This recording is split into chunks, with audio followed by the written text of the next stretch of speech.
தேவனே நான் ஓமதண்டையில்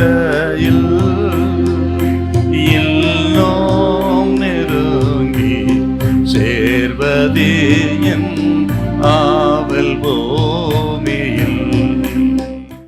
மத்தேயு 15:27. அதற்கு அவள், மெய்தான் ஆண்டவரே, ஆகிலும் நாய்க்குட்டிகள் தங்கள் எஜமான்களின் மேஜைகளிலிருந்து விழும் துணிக்கைகளை தின்னுமே என்றாள். ஆண்டவர் சொல்றாரு, பிள்ளைகளின் அப்பத்தை எடுத்து நாய்க்குட்டிகளுக்கு போடுவது நல்லதல்ல.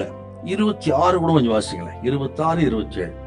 அவர் அவளை நோக்கி, பிள்ளைகளின் அப்பத்தை எடுத்து நாய்க்குட்டிகளுக்கு போடுகிறது நல்லதல்ல என்றார். அதற்கு அவள், மெய்தான் ஆண்டவரே, ஆகிலும் நாய்க்குட்டிகள் தங்கள் எஜமான்களின் மேஜையிலிருந்து விழும் துணிக்கைகளை தின்னுமே என்றாள். இந்த 2 வசனத்துக்கு உற்று கவனிக்கணும். நம்ம ஆண்டவர் சொல்றாரு, பிள்ளைகளின் அப்பத்தை எடுத்து நாய்க்குட்டிகளுக்கு போடுவது நல்லதல்ல அப்படி சொல்றாரு. அதுக்கு அவ சொல்ற பதில பாத்தீங்களா? மெய்தான் ஆண்டவரே. ஆண்டவரே, நீ அப்படி சொல்லலாமா? நீங்கள் மகா பிரபு, நானும் உங்க சிருஷ்டி தானே என்று அவள் எதிர்த்து பேசவோ வாக்குவாதம் பண்ணவோ மறுத்து பேசவோ இடம் தரலங்க. அவ மெய்தான் ஆண்டவரே, நீங்க சொன்னது சரிதான் சுவாமி. பிள்ளைகளின் அப்பத்தை எடுத்து நாய்க்குட்டிகள் போடுவது இல்லை, நான் ஒரு நாய்க்குட்டி தான் என்று தன்னுடைய தகுதியற்ற நிலைமையை ஒத்துக்கொண்டாள்.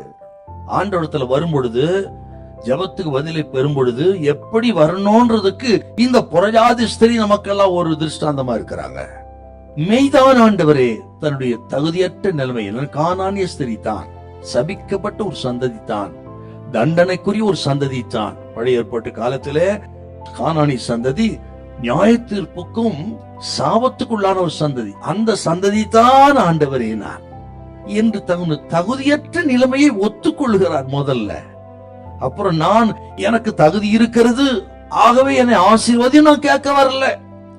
எனக்கு தகுதி இருப்பதினால் நான் இயேசுவை தேடி வரவில்லை.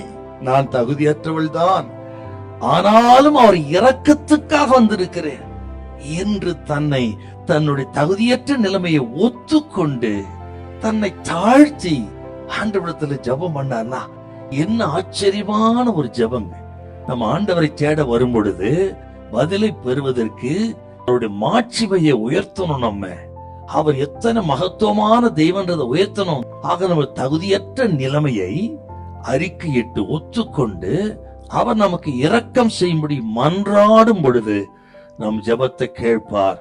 பதிலாக எதிர்த்து நிற்க கூடாது. அப்படியல்ல கர்த்தாவே, இப்படியல்ல கர்த்தாவே அப்படிலாம் சொல்லக்கூடாது. தகுதியற்ற நிலைமையை ஒத்துக்கொண்டு ஆண்டவரை உயர்த்தி மன்றாடுங்கள்.